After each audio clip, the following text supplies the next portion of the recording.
It's easy to see that self-isolation has begun to impact on people's psyche. People do silly things.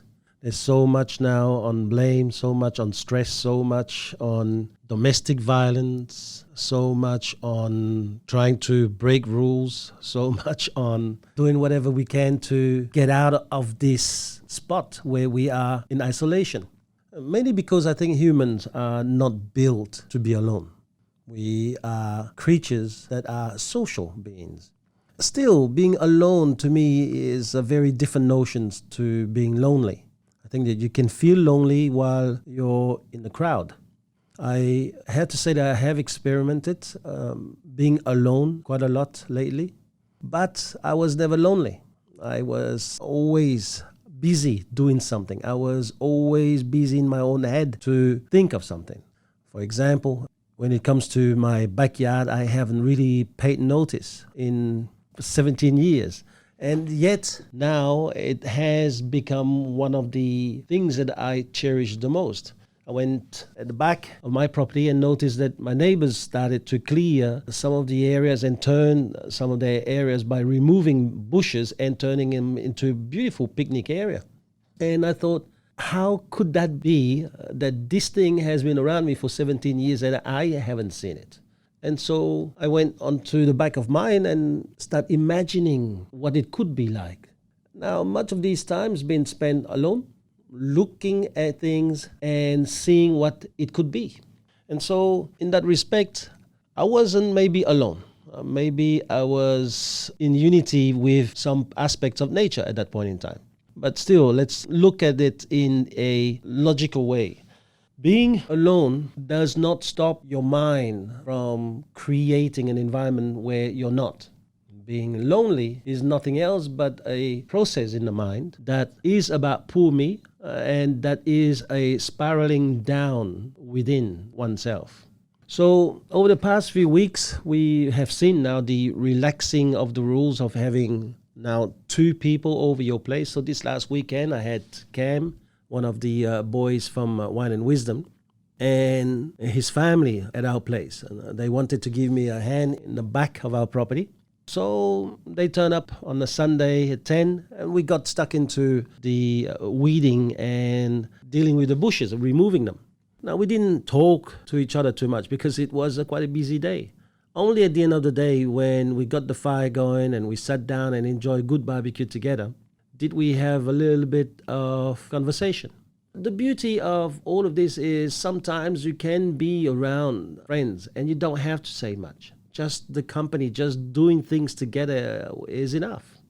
When we looked at the final product of our labor, there was some change. And I think that was something that gave us such a great feel that we didn't have to say much in order to feel joyful. Now, my body was in pain, but somehow it was kind of a welcoming pain. I was okay with that pain. I don't know. I've never been a very physical person. I mean, if you gave me a mental challenge or a lawnmower, I can tell you which one I'm going to pick. And yet, over the past few weeks, I have done more gardening, created more garden beds, installed more watering system, and cleared more bushes than I probably have done in my entire life. So it was a different perspective, maybe opening my mind to things that I didn't see or that I have put limitation to, not wanting to see it because I had labeled it as hard work. Now, what shocked me the most that day, though, when Cam and his family left, was that I realized that for the entire day I had not touched my laptop nor my phone. And I don't know how to explain this feeling, but it was as if for the first time you just realized that life continued and was okay, even though all of these digital tools, iPhone and so on, had kind of made you feel like you couldn't live without. You just realized then that for the first time, you could actually now master these tools and decide when to touch, when to use them, when to allow them to enter really your own world. We did a podcast on humility, gratitude, and success. And it was interesting to chat about the link between the three. I think that it's probably something that we need to remind ourselves if we want to avoid the issues that's coming up for the moment in our life because of this COVID-19 and all the self-isolation and probably the poor me syndrome that's coming up. As I said before in the other podcast, these kind of challenging times always uncover the best and the worst in all of us. Now, the best it's easy to deal with, and the best does not really need talking. Although we need to recognize it, we always enjoy the best. What's always difficult to deal with is the worst in us. And because we are all different beings, the worst in us is quite different from one person to another. For one person, maybe blaming others, blaming the government, or pointing the finger at what is unfair is probably something that is more natural. And for other people, it may just be fears or the guilt of not doing enough and the feeling of not being in control of their own destiny could be the issue. And so yesterday when we talked about gratitude, we were really trying to explain that gratitude was mainly a way of being, some kind of mindset that actually can decrease probably the impact of negativity in our lives, and then therefore contributes to our own well-being. I think that when it comes to being grateful, I think we need to be grateful maybe that we are alive. That's probably the first thing. When at this point in time here now, we have hundreds of thousands of people who have lost their life, probably for no fault, but probably contracting the virus and at the wrong time. So we have 250 odd thousand people who've now passed on. And maybe we should be grateful for what we have. And as I spoke about it yesterday, most of us always want more. And while there's no problem with wanting more, I think that what we need to do is to love what we already have before loving to have more. And I think that is a different mindset. There's so many people who have got so much and so much more and still commit suicide, still push their life into total destruction. So it is definite that wanting more is not a great remedy. I understand when Cam said yesterday that, if you have more money, you can do so much more. If you had more money, you can achieve more. I understand that. That is not the issue that we're talking about. But there is a level when achieving more for no reason or without even feeling that sense of happiness within is useless. There's people who achieve so much less. There's people who have way, way less and who have accomplished a much better quality of life, and at the end of their life can really grade it at a much higher level than people who've got plenty. So the discussion is about how to feel it all day long. I mean, another thing to be grateful for if we're having a business is for our staff. How sometimes we feel like we are giving people opportunity. Maybe we should really be thankful and feel the other side that we should thank them for the opportunity to give us a steady business. And so I think the important bit is that mindset that we have to have, because that is the kind of glasses, the sunglasses or the glasses that you wear as you look into the world around you. Now, one important thing to denote is that gratitude is not about feeling that you are indebted to someone. I think that is more a blackmail combined with guilt. And that is not gratitude. Gratitude is a positive feel. Gratitude is not a negative feel. Now, yesterday, Cam was talking about his morning routines and what he was doing in order to feel more grateful about his life. And I think that it is probably way more than that. You can't just reduce such an amazing virtue down to a set of action. If it was that easy, then I think the world would probably be such a nicer place for a lot of us. No, I think it is something that you feel all day long. It's really a mindset. I've seen people who go through their morning routines and of gratefulness, and then after 10 minutes, they've gone back to a dreadful day, a dreadful mindset.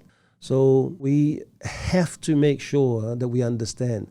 The issue is, these days we all live on credit cards. We want things now and then pay for it later. We want to have success now and pay for it later. We want to have a meal now and quick. Everything's about quick. It's not good enough to sit down and enjoy the dinner. It has to be just fast food because we can imagine that in our stomach before we even get it. So reducing gratitude to a simple set of actions is a bit of an issue. Now, saying thank you is not enough. I don't think that saying thank you is showing gratitude. And John Kennedy actually said it in his own words. As we express our gratitude, we must never forget that the highest appreciation is not to utter words, but to live by them. And I think that we have to take the time to really mean gratitude. And that gratitude in that way is an exercise, not a thought. It is an action, not just words. Not only it's an action, it has to be a daily action, just like one takes a shower every single day. Gratitude has to be something that we do all the time. It has to permeate every second of our life. Now, the interesting thing too is that our understanding of gratitude can really impact on our behavior. As probably that podcast yesterday between us, we were trying to explain the way we each saw gratitude.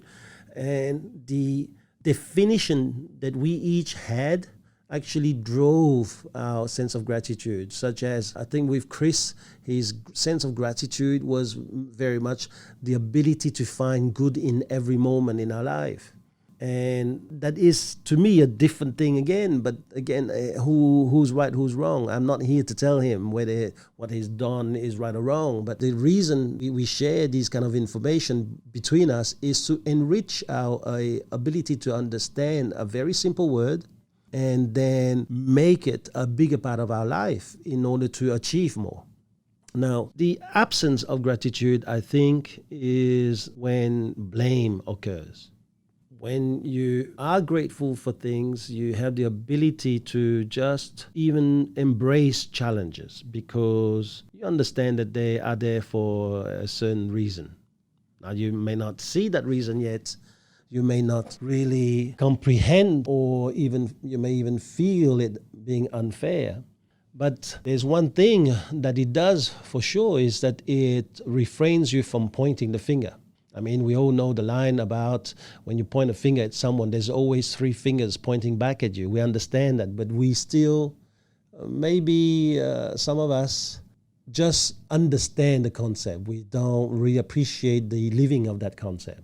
And I think it is important to remove blame from our life because the minute that you give blame to an external factor, not only are you giving the power to that external factor into inducing a behavior that you may not want to do, and therefore you are under total control from the thought.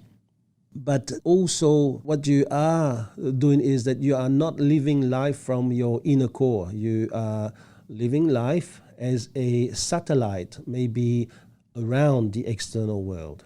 And as you know, the external world is forever changing. Therefore, no matter how fast you adapting your own self to that external world, it's only going to be a never-ending project of yours.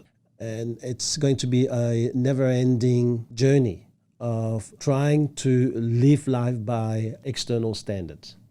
Therefore, I truly believe that in these kind of uncertain times, such as the negativity of self-isolation, as I spoke earlier, or the fears of losing a job or losing a business, of going bankrupt, of losing everything that you've built in the last few years, I still believe that really gratitude is going to be the only antidote because it forces you to really take a stock of all the good things you have in life rather than focus on what you've lost or how much harder it will be for you to get ahead. Truly, I wonder whether we have taken the time to think about the real consequences of losing everything but our own life.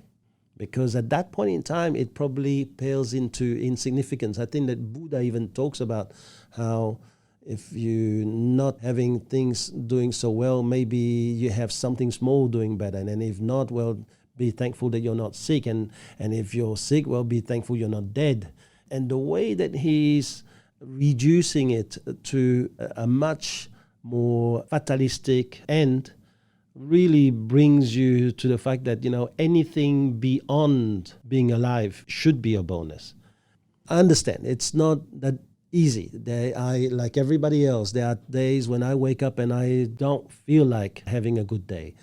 There are moments when I don't feel like being in a good mood. And it's a normal thing. Now, that's probably why we are humans, is that we don't want to eat the same dish every day. We like to have different dishes. So you imagine being happy every single day and every single moment of your life? Well, maybe you'll be locked up because they think that you're crazy. And so it is the variety of having maybe sometimes being fearful that gives you a bit of juice, maybe sometimes feeling like excited about doing something that changes the tempo. And as a human being, we have those changes for a reason. But what we need to be doing is to make gratitude the beginning of things and everything else a bonus. I believe that the more one person, the more we advances, the more conditions sometimes we put into our life to feel good. I still remember how great I felt back in the days when I would go into the city during my lunchtime and have a $2.50 yogurt with my wife. We were happy. We didn't have much. We were happy. I still remember when we just had a mattress on the floor and we were happy. But as we start to live, we start to make conditions into our own life. We started to have children and we make our conditions that our children should be happy for us to be happy. We start to make conditions that we have to have more so that our children can have more, so that we can make their life easier. And sometimes I sit down and I do realize that sometimes it may be by giving my own children everything on a silver platter that I am probably stealing some of the experience that they should have in order to grow as a full-fledged human being. Maybe that is also something. But nevertheless, for me to make their life to be a certain way, for me to be happy, and then maybe that is not fair. And so at some point or another, it becomes very hard to feel good about oneself because we try to live on such a presets of conditions that at one stage are hard to really fulfill. Now, this is when people sometimes sabotage themselves just to go back to whatever is simpler or do silly things in order to destroy their life. And we can see that, sometimes when there's people who've got every single reason to be happy in their life. They have achieved so many things in their life and still they somehow find a way to harm themselves, either because they are scared and torture themselves with the fear of losing the success and fame that they have achieved. So we're going to have to really understand that unless we feel gratitude first, really nothing else can be built on very strong foundation. Oprah Winfrey said it very well too, and that we need to be thankful for what we have because we will end up having more. And if we concentrate on what we don't have, we will probably never, ever have enough. And yesterday when Ken was saying, can I feel grateful and still wanting to achieve more, wanting to do more? That is a totally normal thing to do. And the more ambitious you are, the more you want that. But we have to really understand too that is not driving us towards a happy life, a fulfilled life. That the one precedes the other one, and that is not the need for more that does that. I personally think that the need for more is probably sometimes the source of a lot of, not evils, but a lot of changes in oneself. Because wanting more is, to me, already an out of balance reaction.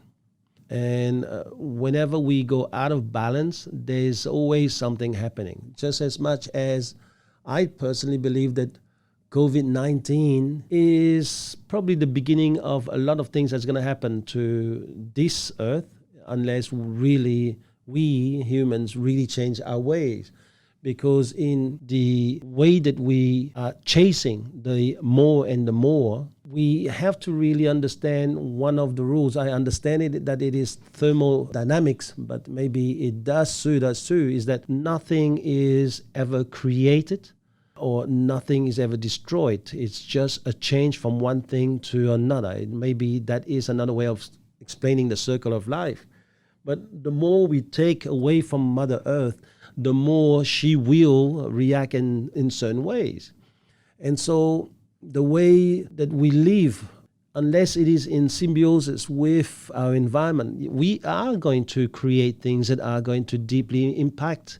And sometimes it's not us, sometimes it's our next generations. I mean, right now, we're sitting down here and we screaming about our own conditions. And I see young people who have never been alone and have to self-isolate themselves. Right now, we're sitting here and we know that someone's going to have to pay for these billions of dollars we lose every week. I mean, apparently they're talking about the fact that just Australia, with what's happening here, we're losing about $4 billion in productivity a week. I mean, someone's going to have to pay for this. And so how about we look for a better way of managing our own psyche than trying to want more, trying to have more for ourselves without really thinking of the consequences. Now, a very important step in order to really go there is to have humility. And it was actually good talk to focus a bit on humility because that's when we talked about fake humility from the real ones. I think that there's a great tendency for many people to show fake humility because it is socially accepted, because it is probably the right rules of ethics. But genuine humility is about recognizing that I am not so bad, but I'm not so much better than others. That while I have strengths that I need to embrace, admire, and explore, that I also have my own set of weaknesses that I may have to work upon or that I have to avoid. And so if it is true for me, it is also true for others. And so it is important for me to then recognize that others may have skill and set of strengths that are probably something that would complement my being, but that can never happen. And then therefore I need to respect their uniqueness and admire their authentic being. And so I think that humility really is a great start to gratitude, because if you are not so humble and are driven by ego, by arrogance, by pride or narcissism, self-preoccupation. So if you just driven by these things, it is almost impossible for you to feel grateful. If anything, you will feel a sense of entitlement, of gratitude, if you will. And I think that without really that core humility, gratitude either will be non-existent or always be highly superficial.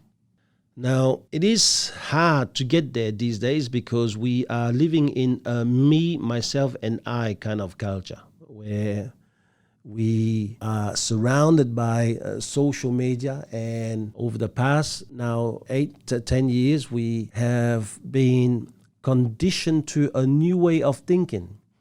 And a new way of thinking that is highly sensitive to what others think of us. Therefore, we are now living as a satellite around external factors. We also do things on social media not only to gain acceptance, but to gain a sense of love, if you will. So it's not just about acceptance of others, but it's almost that definition of us now being alive and being real or being accepted because we are now worthy in the eyes of others. We gotta have to really be very careful. I, for one, I really avoid touching too much on social media. Now, yes, I do have a team that work around me, but everyone's got their job. And I just don't want to sensitize myself into doing things because that's what the crowd wants.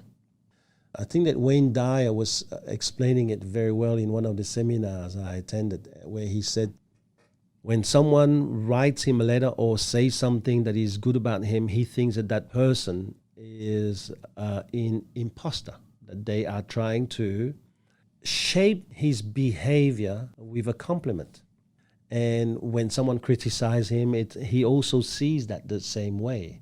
And that we have to really be able to drive ourselves from a point of authenticity from within, rather than having the external world dictate our behavior.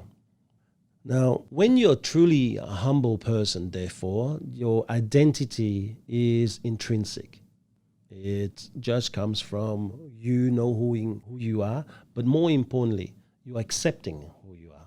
You're being thankful and having that gratitude for the person you have become, either from your hard work, but also from the entourage around you. They say it takes a village to build a great leader. Well, I believe that it takes a whole village to build every human being.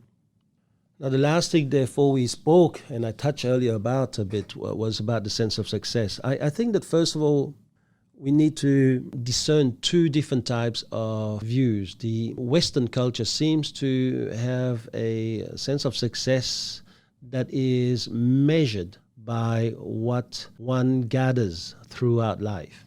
And in the end, and there's nothing wrong with this, but in the end, it's a sense of success that comes from being perceived by others. It's what you drive, it's the house you live in, it's whether your children go to a certain school, it's what you have in today compared to what you had 10 years ago. It's the number of holidays you go to every year. And these are the things that define the person. The Eastern culture has got a lot of success where it comes from a self-perception, from a self point of view, where the material possessions or the things that you have gathered around you as a magnet do not define the strength of the magnet, if you will. And so in many ways, the two definitions of successes quite often are opposite. Now, first of all, from what we spoke about yesterday, is that gratitude and humility really, to me, leads to a very grounding success. That doesn't mean that you can't get to success beforehand, but when I talk about grounding, is that it is a success that is not only ecological, but it is also not harming yourself or others, and upon which you can build many other levels of success. And so there was a person that I quoted yesterday, Albert Schweitzer, who said that success is not the key to happiness. Happiness is the key to success. And if you love what you're doing, then you will be successful. It's very important probably to find that the amount of money that you get at one stage will stop inspiring you if you're doing something you don't like. And if you're doing the bit you like, money is never going to be the measure of your life. And I have been lucky enough that I'm doing something I really love. That in my work, I get to really see people for who they are, sometimes for who they are maybe a few years from now. And therefore, I am now instrumental into assisting them into uncovering that side of themselves.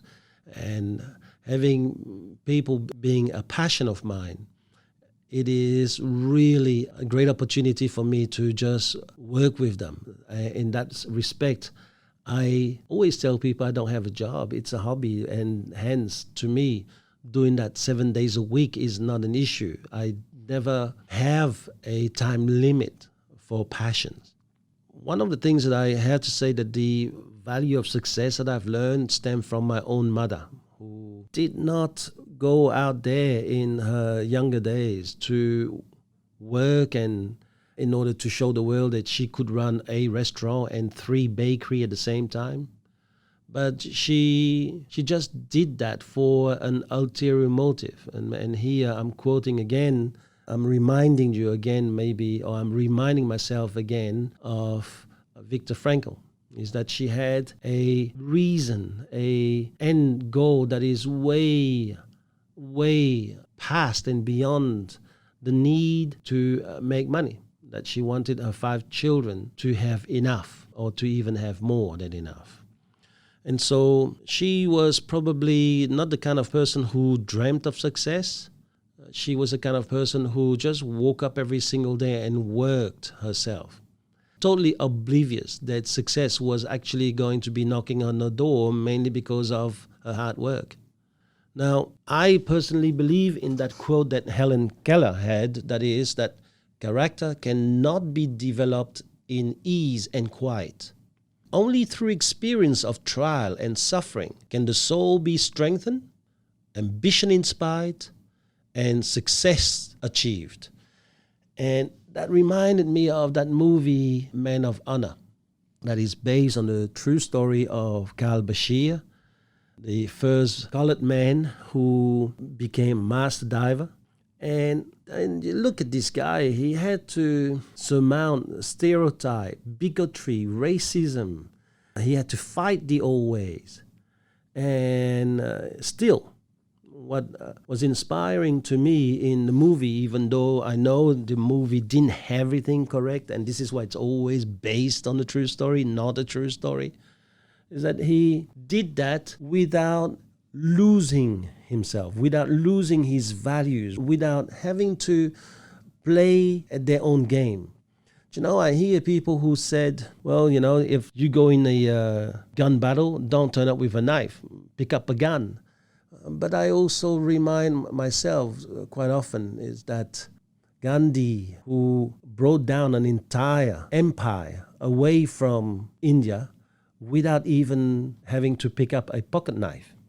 And so we have to look for a way to really reach our level of success, our level of being, without having to resort to the same ways that other people are looking at success. For example, my success does not have to come to the detriment of others. That it is possible for me to reach my level of success, and that it is possible for you who's right next to me to reach that same level too. That success does not necessarily breed enemies, but success can actually breed cooperation, working together. One of the things that we have to really understand too is that success at work is very different to success in life. I think that we have to really discern that.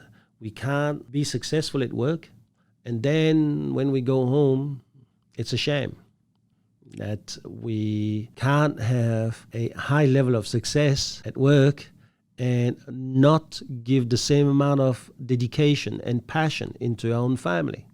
I'm not saying that, that I'm against people who are divorcing because they're not working together, because sometimes there's incompatibility, sometimes there's things that we do that are not a mistake right at that point in time, but that people grow apart rather than growing together.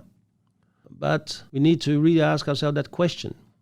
Did we dedicate the same amount of success in our life that we did in our work? I think that in that way, it is important to know that success is not just what you do or what you achieve. Success is also about what you do that is inspiring. And in that respect, it is important to reject the notion of blind pursuit of success. As I said earlier, the pursuit of more is only going to imbalance the rest of life. And sometimes that imbalance is something that we never get back. We are mesmerized. We can actually grow our entire life until our last breath, I would say, being mesmerized by that fakeness. But sooner or later, you get to that last breath and you have the regrets. Therefore, it's important to understand that success is in action, not just words. We can talk about wanting to be successful. In the end, it is about the things that we do. We can have success in our family, but the actions that we do in our family is important. We can have success at work, and we have to know when enough is enough. I enjoyed that movie, The Last Samurai, probably one of my favorites. Now, it's not really based on a true story, even though some of the elements have been taken, but it is a nice thing to be able to see that it is possible to live with honor. It is possible to live an authentic life, and that it is possible to achieve more in death than while you're alive.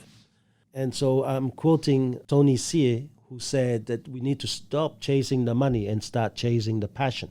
Or Oprah Winfrey also said that you know you are on the road to success if you would do your job and not be paid for it.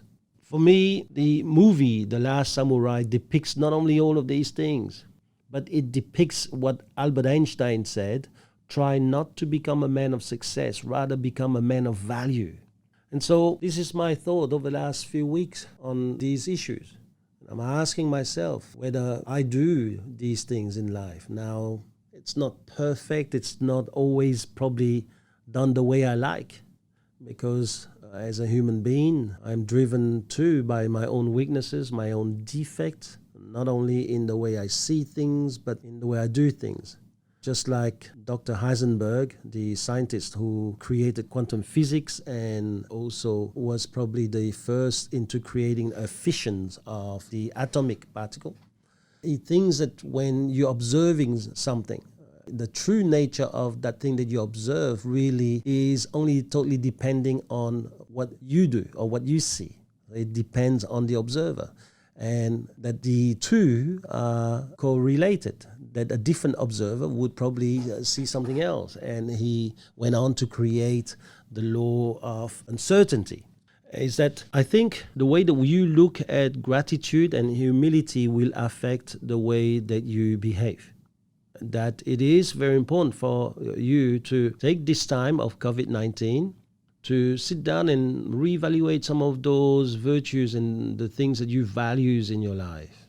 And really look at their definition, find the meaning to the nth degree. Because the better the meaning you have, the better the observer you become. Until next time, I'm Thomas Hoang. Talk to you soon.